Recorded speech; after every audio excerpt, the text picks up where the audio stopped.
I'm Jay Perman.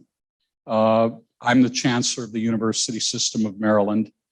I am very appreciative of the fact that those of you in the room are taking time to help us focus on what it is we need in a successor to President White.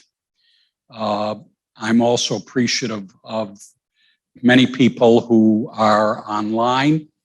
And when we get to the dialogue, what I'm going to try to do is make sure I listen to folks in the room, but also folks online. I'm joined today by this distinguished looking gentleman. This is Regent Bob Rao, Robert Rao. He is the chair of the Presidential Search Committee that we're going to create. And you need to know that Regent Rao has deep connections to the Eastern Shore. He's an Eastern Shore citizen. He founded a civil engineering and development firm about 4 decades ago after graduating from College Park. It's named Rao Incorporated, located in Easton.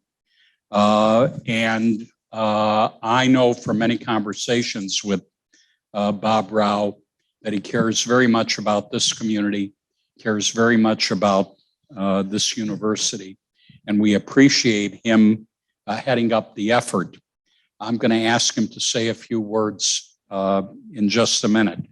I've got a couple of other colleagues here.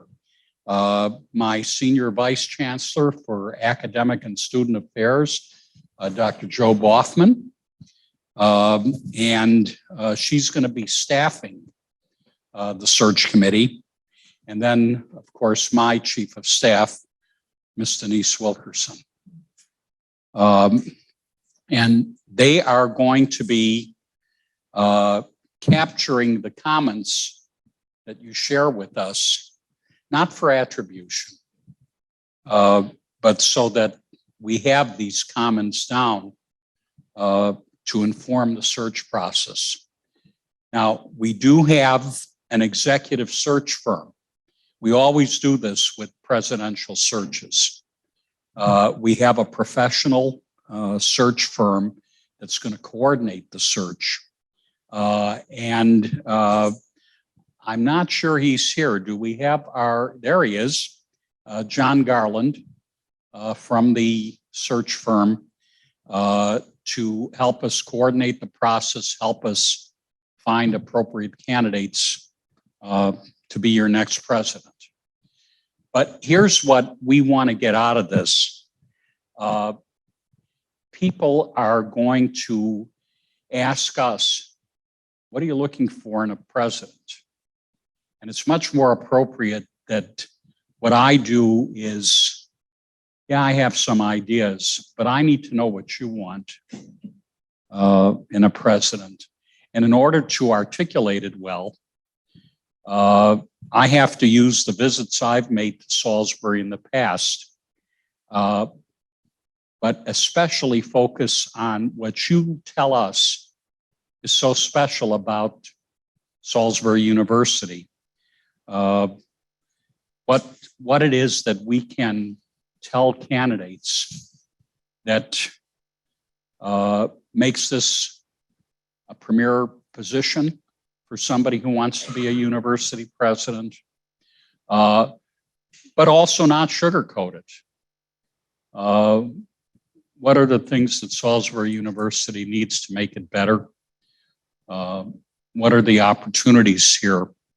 Let me take a minute or two to share with you what the process is that we're going to embark on. Last month, we put out a call to the Salisbury community, you constituents, for nominations to the search committee. That's the first step. And I'm happy to say that many names were contributed. if you've got some ideas about appropriate members for the search committee, the deadline for nominations is tomorrow. I'm going to take those nominations. I can assure you, and you'd expect this, that the search committee is going to be inclusive of Salisbury students, faculty, staff, alumni, community stakeholders. And then in the next month, the Board of Regents, of which Regent Rao is a member, will vote to approve the final committee roster that I put in front of them.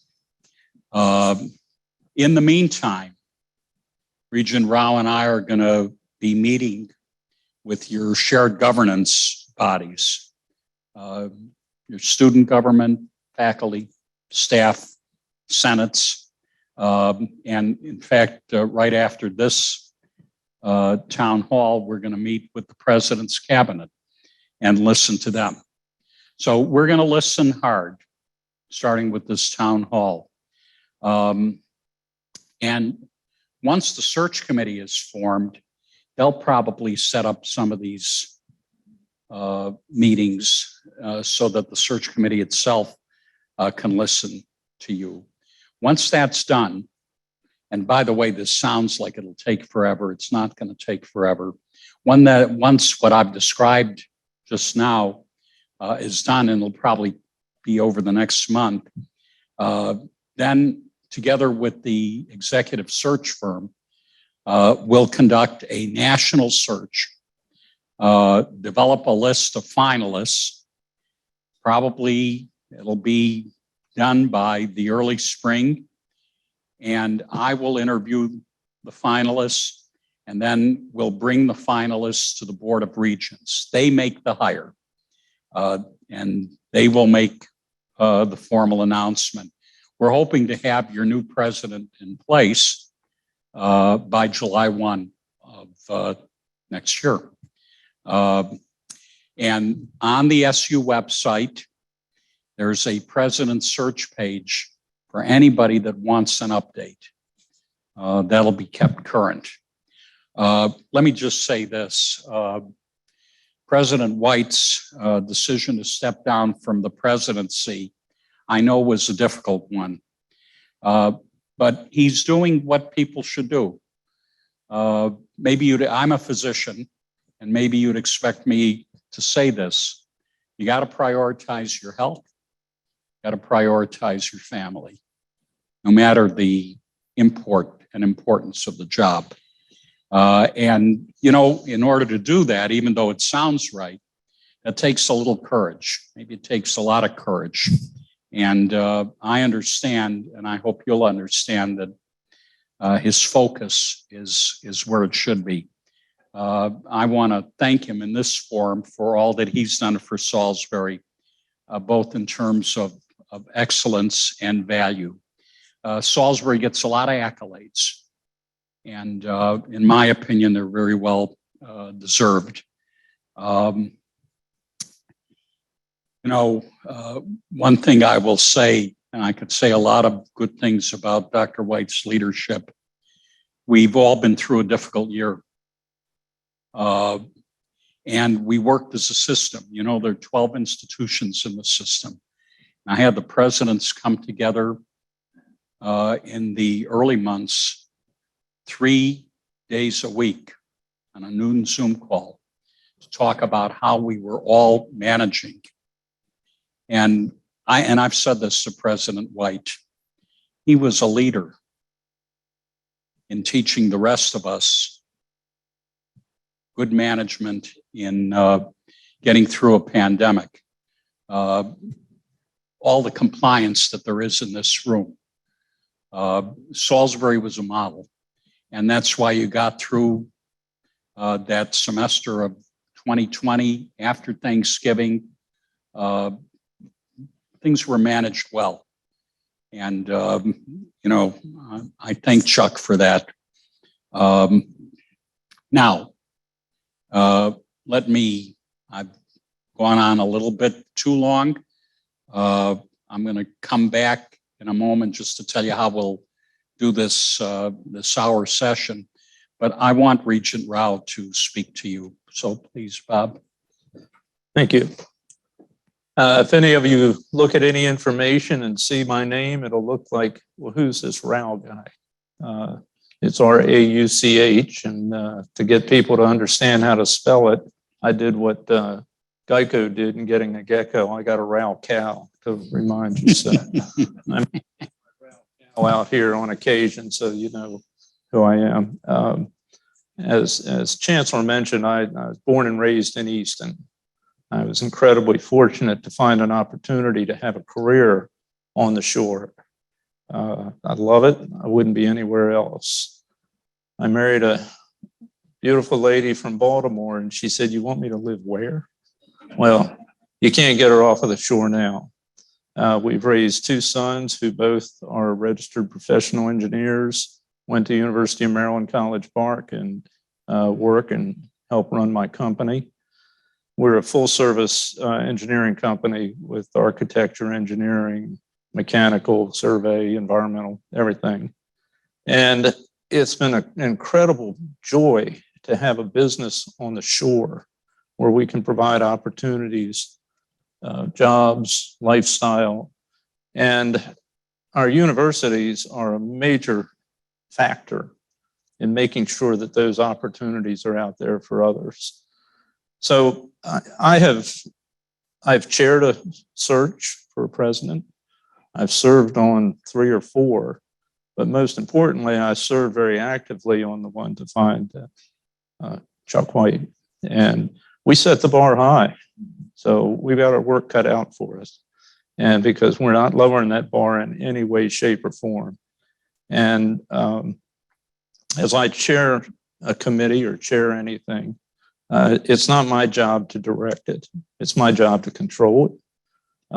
My focus is to keep us on task, stay focused on what we're doing, and make sure that we extract the best ideas from everybody that participates. Our search committee is going to have all the stakeholders that the Chancellor mentioned. Everybody has a different perspective, and it's always interesting in the search committees to hear those perspectives and realize that there are much commonality, but there's a lot of differences too. And finding those, sorting them out, and finding that combination. We obviously have the highest expectations to maintain the exceptional quality of education that the student gets here. Top priority. We also are looking to bring students here and hopefully let them stay here. So introducing the culture, introducing the opportunities is something that I feel the university has a role in providing. The community itself, you can be a college in a town, or you can have a college town.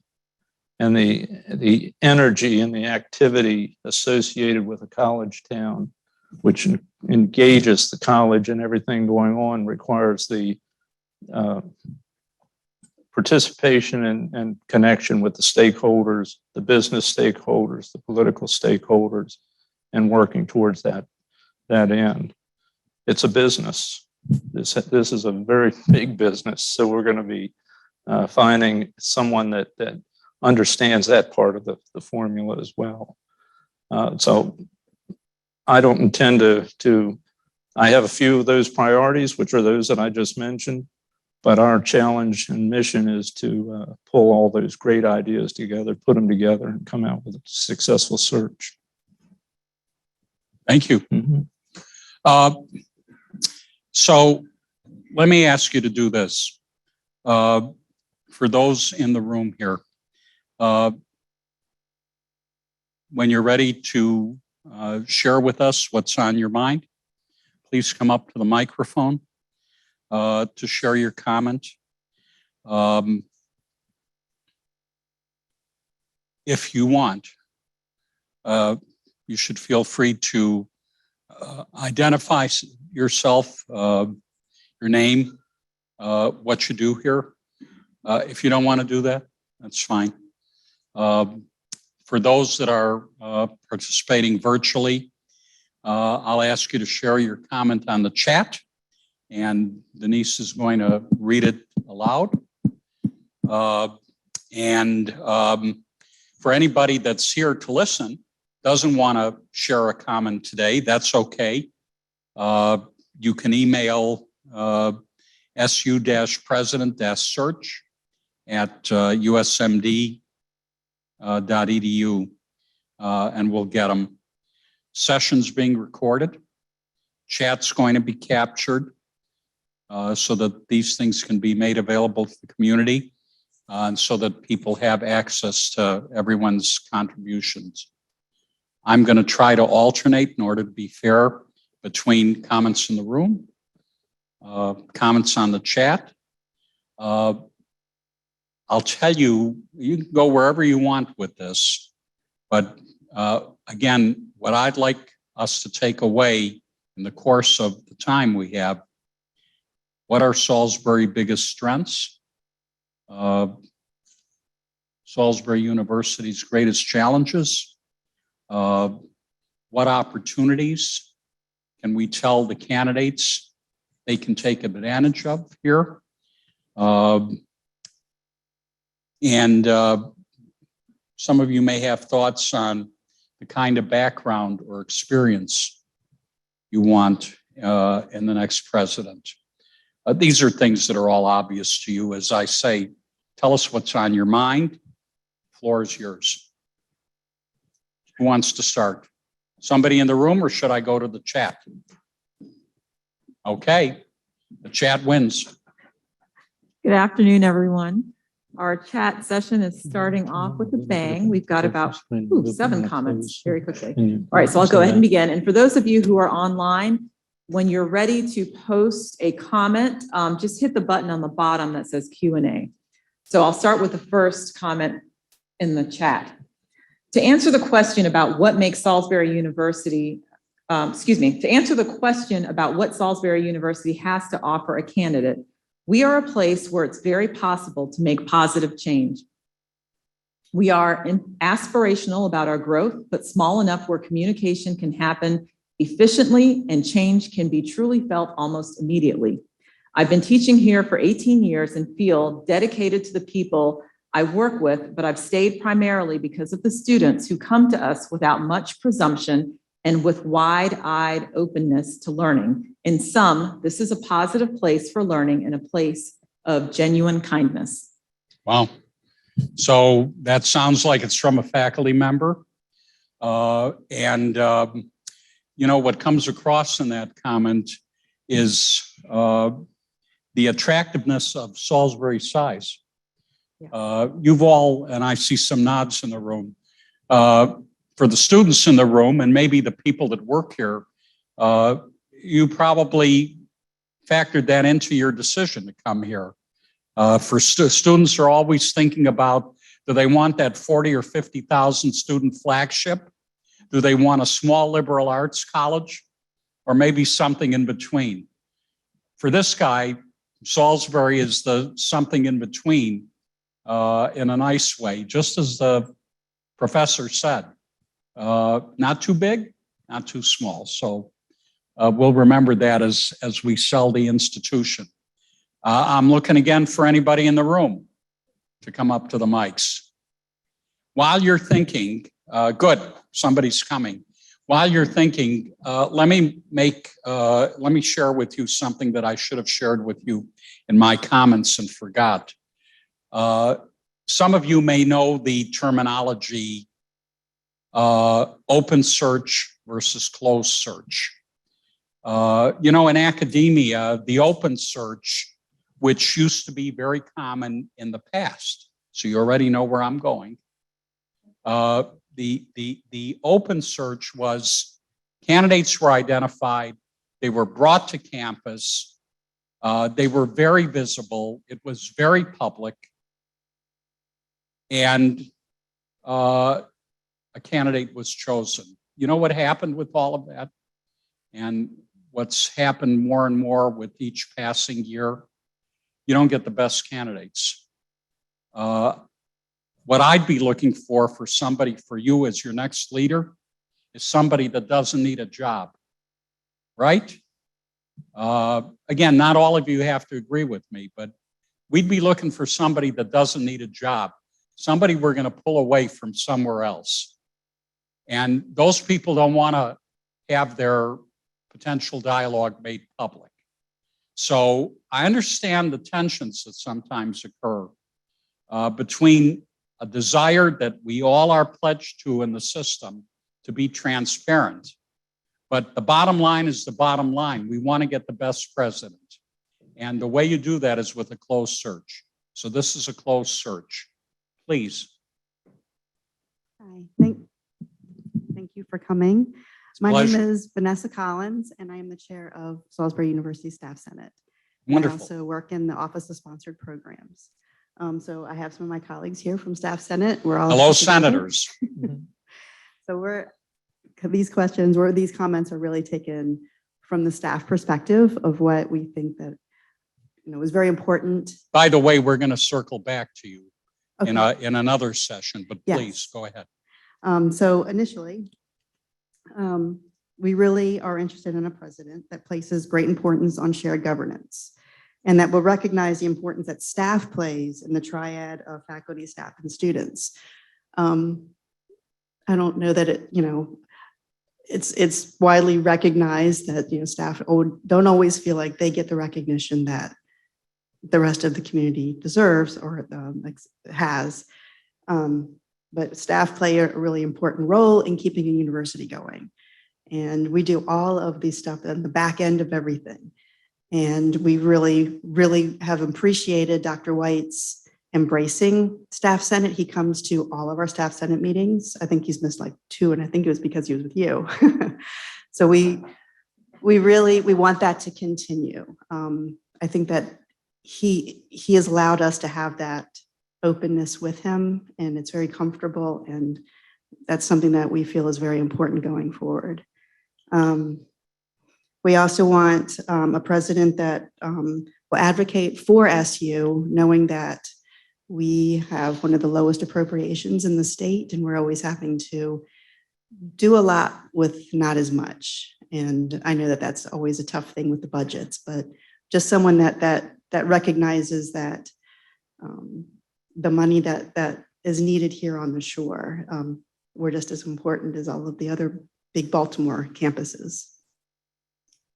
A president with an extensive background in higher education and that understands the intricacies of the political and external environment.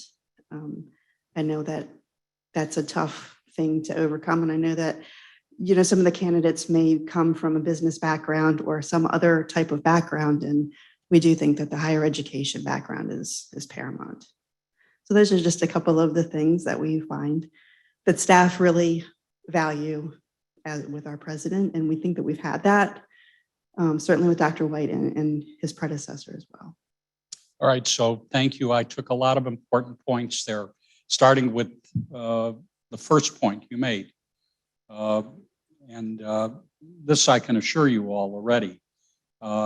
If you don't understand shared governance and don't have a track record of doing that in higher ed, it becomes very hard to be the kind of leader that people are looking for.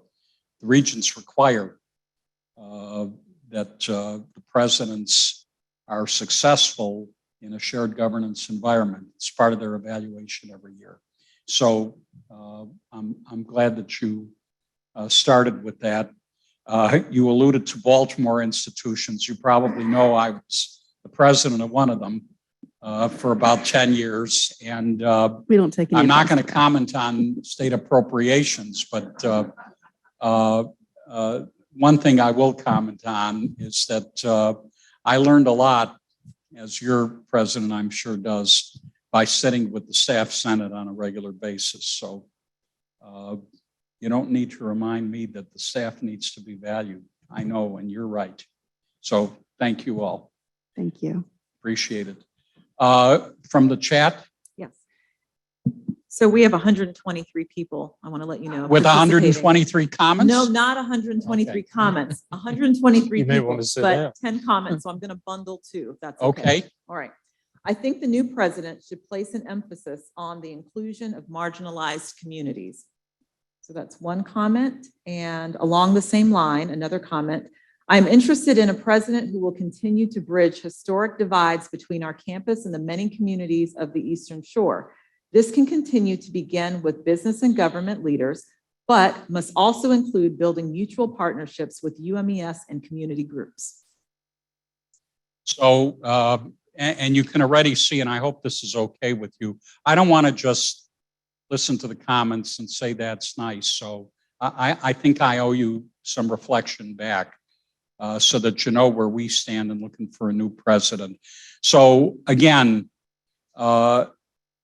let me respond to those comments. We are looking for presidents, and in the time I've been chancellor, we've hired those kind of presidents who understand, and Regent Rao alluded to it as well, these impressive institutions of ours like SU cannot just sit in a community isolated, keeping to itself, using its resources. I know there's never enough resources, but our institutions are resourced with public money and some of your money, students. And they have to give back. They have to understand that this term anchor institution that is usually applied to universities has to mean something. So the idea of getting a president, not only who says the right thing in our interviews, but who has a track record of understanding outreach, understanding the fact that this place is also for communities, is paramount, and it'll be one of the requirements. I appreciate the comment. In the room. Come on, folks. Here comes somebody.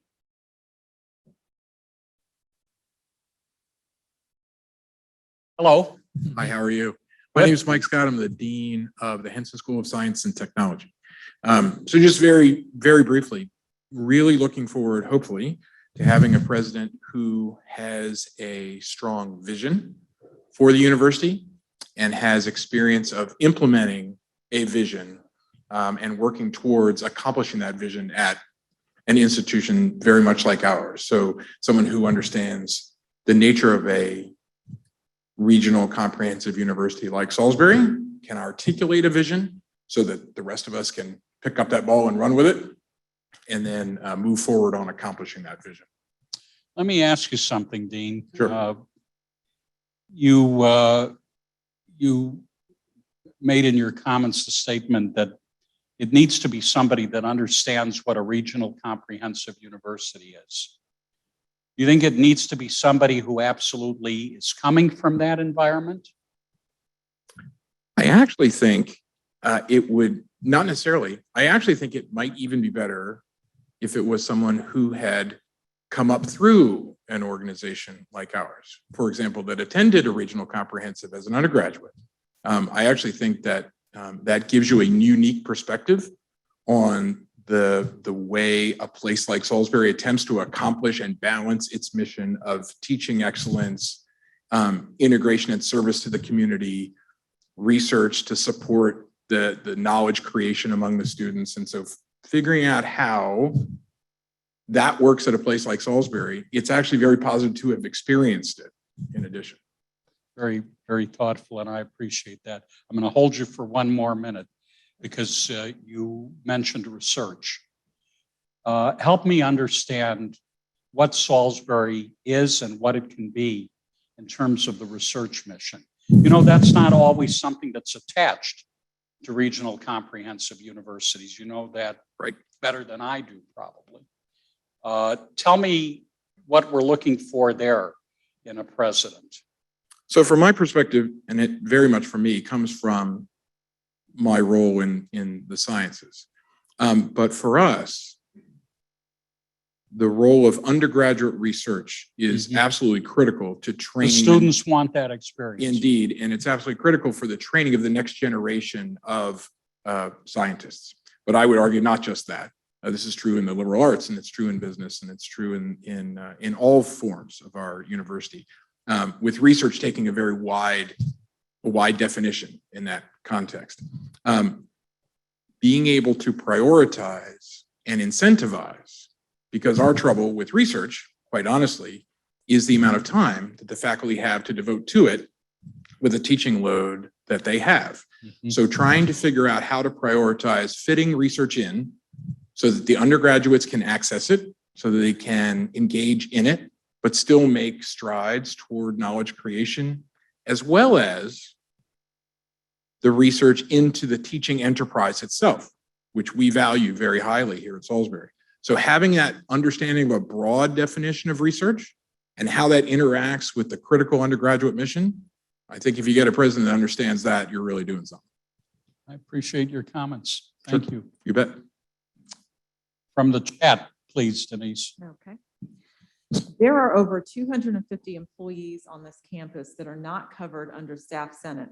We are non-exempt employees covered under MCEA.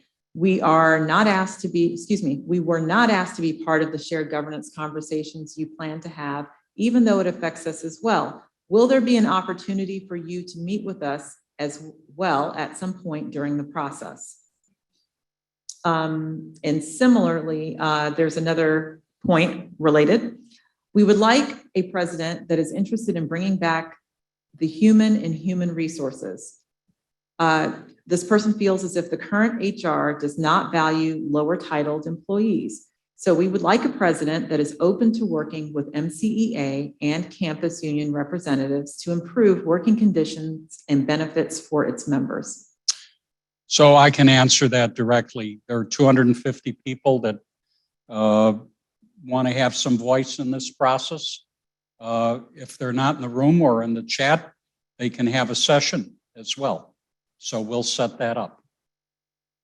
And they can talk about their concerns related to HR.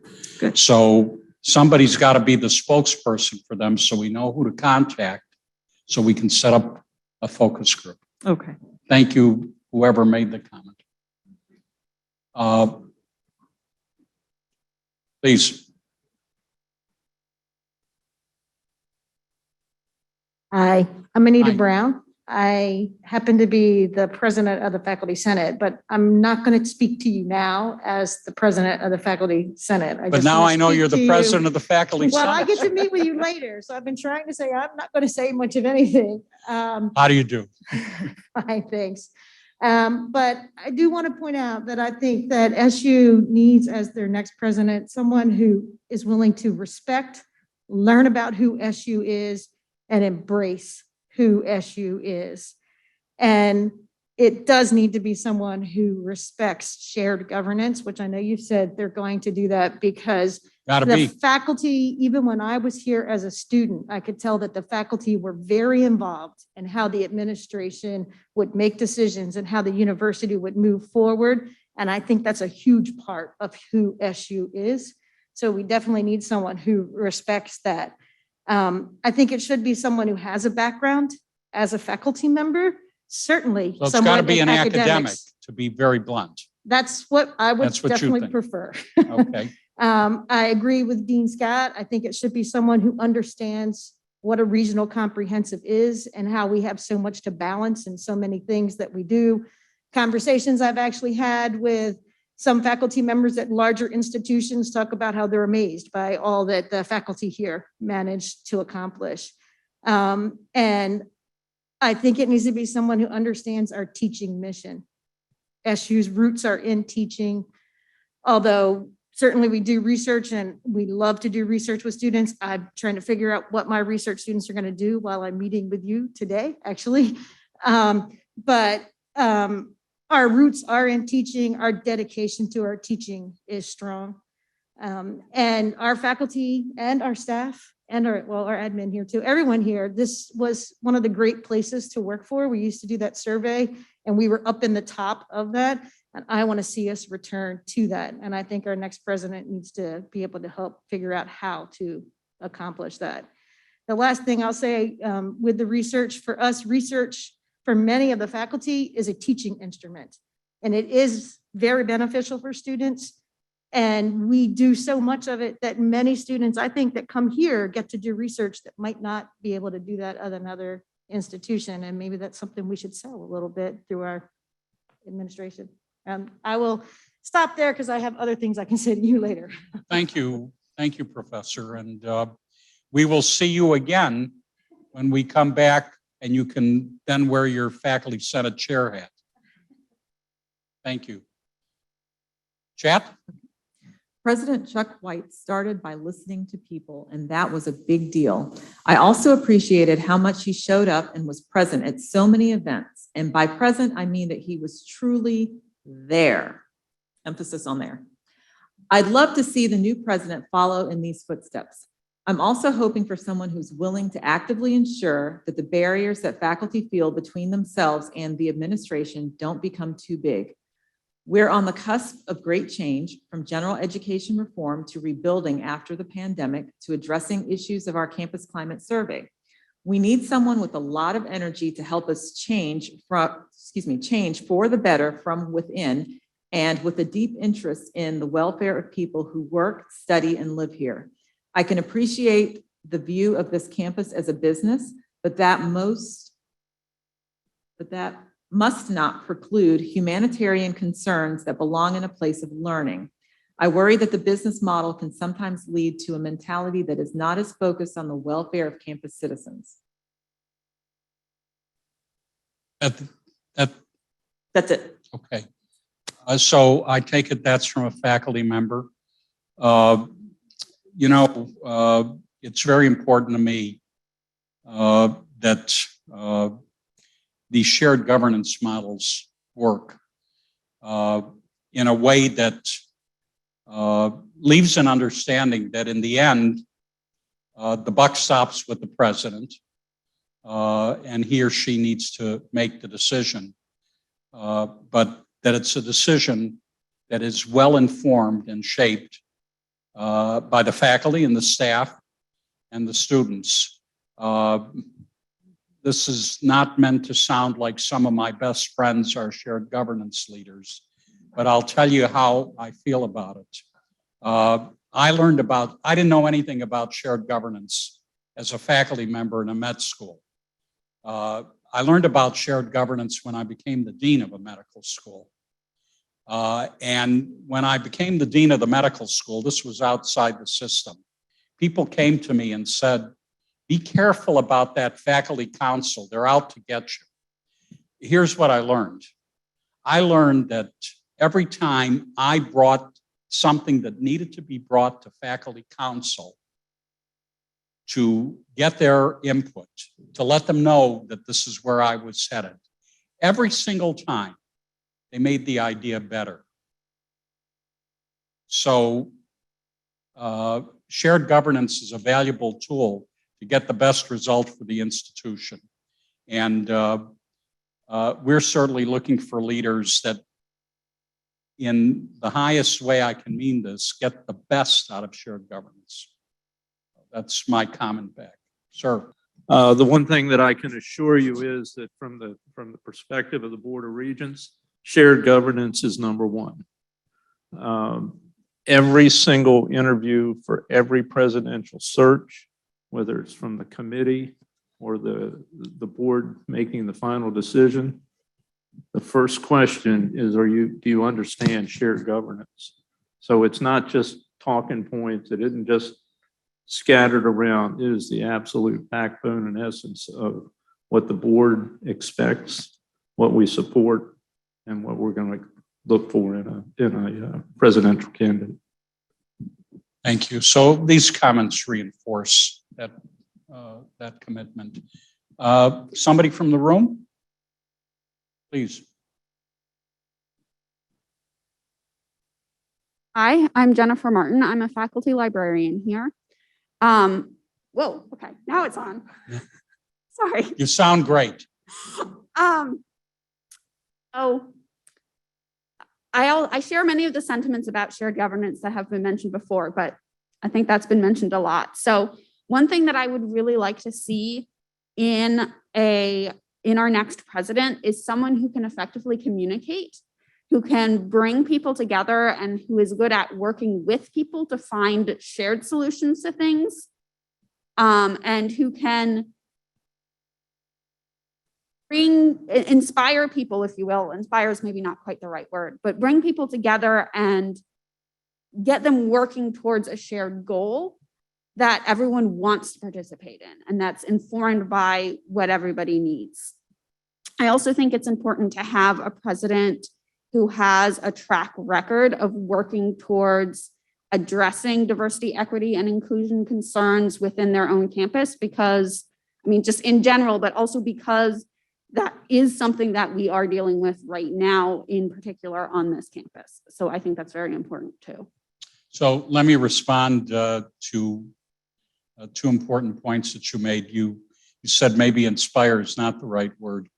I think we're looking for somebody that can inspire. It is, I'm glad you said it. I always remember this little saying, as trite as it may sound, good leaders lead, great leaders inspire. So we're looking for a great leader for Salisbury. And I couldn't agree with you more about your comment related to track record in DEI. Everybody knows the right things to say. Let me just put it bluntly that way. The question will be, what have they done over time? And the committee will be looking for that. Thank you.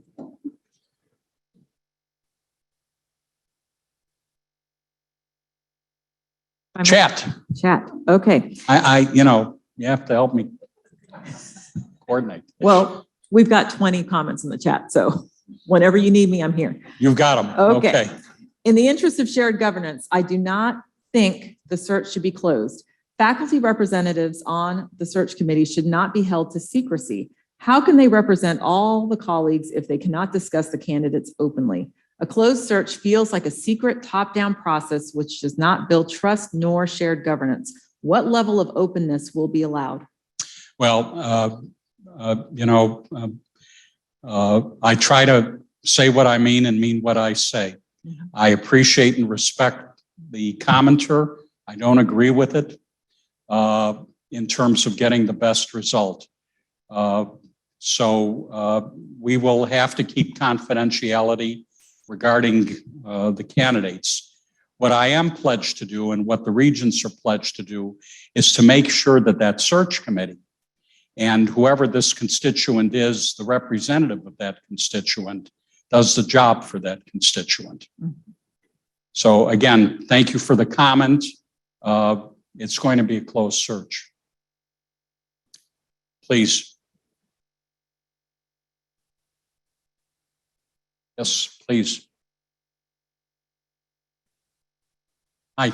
Hi, good afternoon. My name is Martin Paribaum. I'm Dean of the Fulton School of Liberal Arts here at Salisbury University. Nice to see you, Mark. Good to see you, and thank you for being here today. Trying to narrow my comments, but we had a really lovely event on campus last night. We had an alumna who graduated in 1997, Elizabeth Pagel. I remembered her. I've been here that long. Graduated with degrees in history and biology and pursued her dream of becoming a writer. It took a long time. But she's now living the dream. She writes about science for children. And she had just a wonderful presentation about her approach to doing that. Because when you talk about science with children, she says, first of all, you have to tell the truth, right? And so we can't overlook challenges and like climate change. And if you're writing in a different realm, the lingering challenge of the scourge of racism that faces us as a society, and even now challenges to our democracy.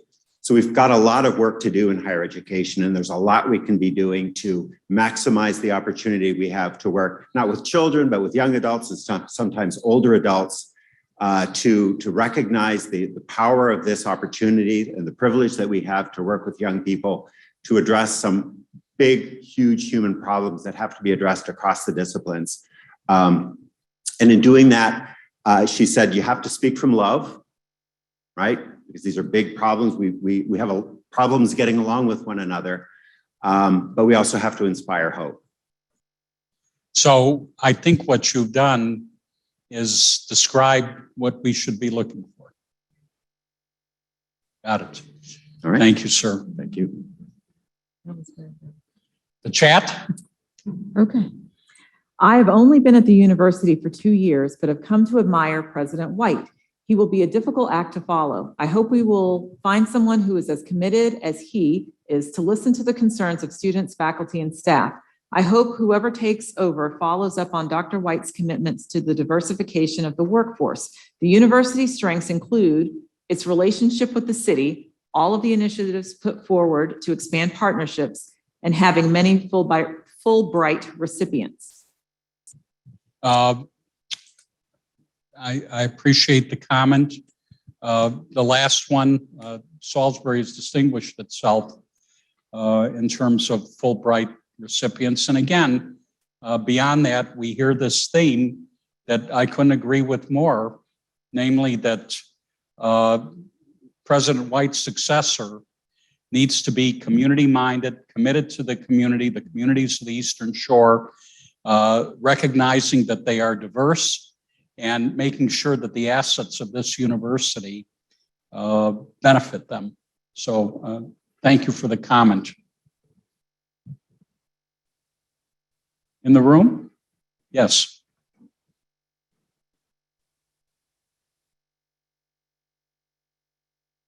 Hello. Hello, my name is Haley Taylor. I am a student at Salisbury University.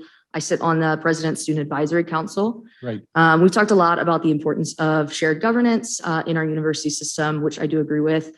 But I also want to make sure we have a president who doesn't feel limited to the shared governance system when they're soliciting feedback and hearing about student concerns. So utilizing things like a separate advisory council outside of things like SGA, town halls, really garnering all of that feedback. We heard about 250 staff members who aren't represented by the staff senate or employees who aren't represented by the staff senate. So making sure that it's not just a reliance on shared government, but other groups as well.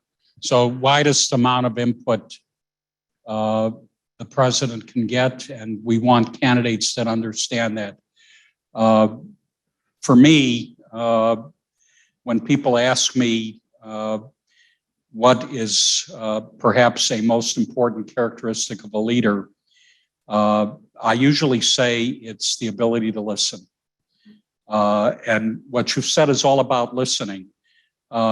Understanding that the word listen doesn't mean that you necessarily agree.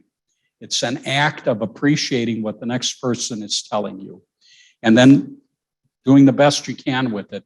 You want somebody that can listen in multiple venues. Message received. Thank you. Thank you. Let's see, our new president must recognize the importance of student mental health and be willing to make substantial changes in how student mental health is treated and in how the counseling center is run. Well, nobody's going to argue with that. If mental health services were ever important on campus, and they've been forever, they're truly important now. We've all been stressed. I would say that student mental health services are an issue of major concern on my part, on the Regent's part. We can never get enough of it. But I might also say that I'm concerned about faculty and staff mental health.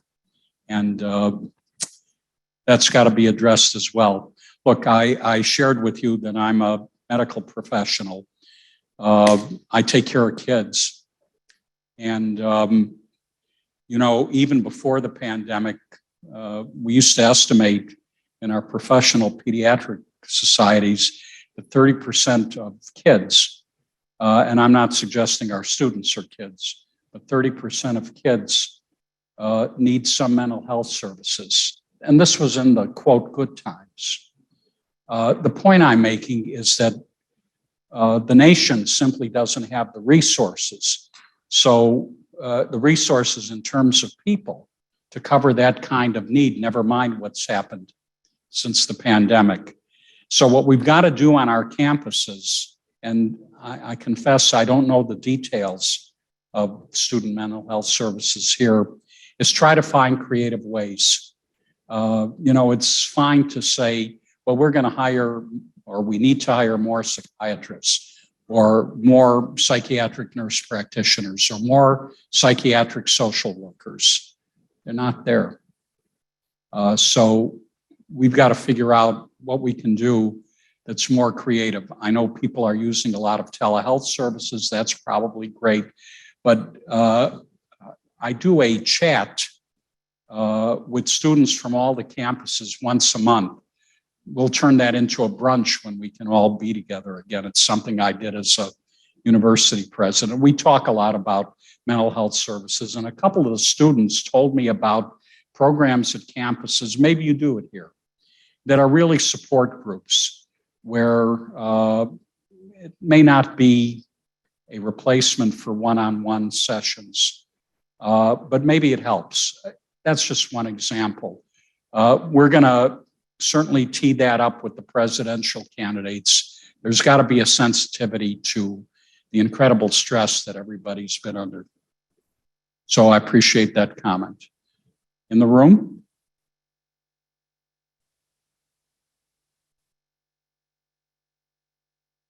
Thank you both for being here. I'm Carl Thank you. Meyer from psychology. I want to second the comment about the mental health needs. Perfect. That's one aspect of what I'm thinking. The president needs to not only appreciate the resources, but kind of the more global situation that we're in. Dr. Paribaum mentioned about climate change. We've just been through COVID. Disruption is the new normal. And I think we need a president who fully understands that and kind of embraces that in the future planning that Dr. Scott mentioned. And we've, some of that's reflected in the goals for the strategic goals for the next few years here. And we put a lot into that. So even though I would second the idea that we need somebody who can voice the vision, to not just come in and have their own vision, but our vision.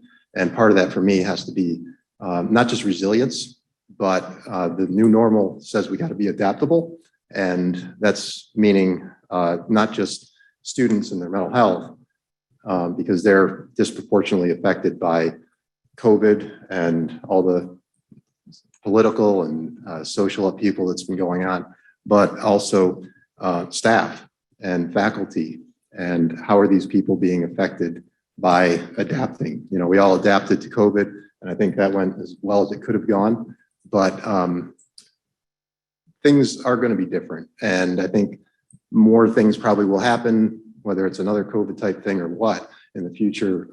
We don't need somebody who is just looking to go back to normal and proceed as that. So thank you. Well, let me ask you a practical question. In your comments, you mentioned the strategic plan. Where are you here in the strategic plan? Are you finished with it? Have you just created a new strategic plan? Is it in progress?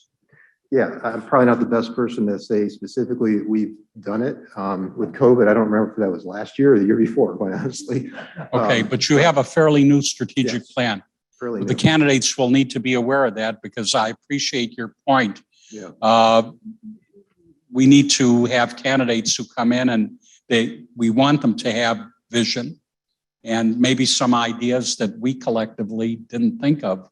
On the other hand, they can't abandon what you all think is appropriate to this institution in terms of the future. So I'm glad you brought that up. I hadn't thought to ask about strategic planning. Yeah. And I'll just add also, the business model has kind of come up a couple of times, and we need to maximize efficiency. But I think we also need to be very careful that we balance that with kind of the qualitative things that happen here as part of education that aren't about maximizing revenue and so on. So, yeah, maybe I'm naive, but I think those two things can be married. I think you can do a good job and make sure that you can pay for it. Yep, agreed. Thank you. Our institutions do. Okay. In the so chat? Salisbury University needs a leader who understands how a public regional comprehensive university can serve its region without being provincial in outlook. Our leader must have a global worldview who sees global opportunities and global solutions to the many challenges that the institution faces. Message appreciated. There are going to be varying views about how to approach societal problems. Hopefully we have a president who has views, but can also appreciate views that are divergent. It's got to be, again, a good listener, so I appreciate it. Anybody in the room? I think we're almost time, but let's take one more, please. Hello. Hi, how are you? Good. How are you? I'm doing well. I'm Kristin Walton, and I'm a professor in the history department as well as the director of the National Fellowships Office. Very nice to meet you. Thank you for the nice comments about our Fulbrighters. They would be very happy. Well, they deserve to be happy. So I have just a few things. First of all, I agree with almost everything that was said today in the room. So I would like to underline that.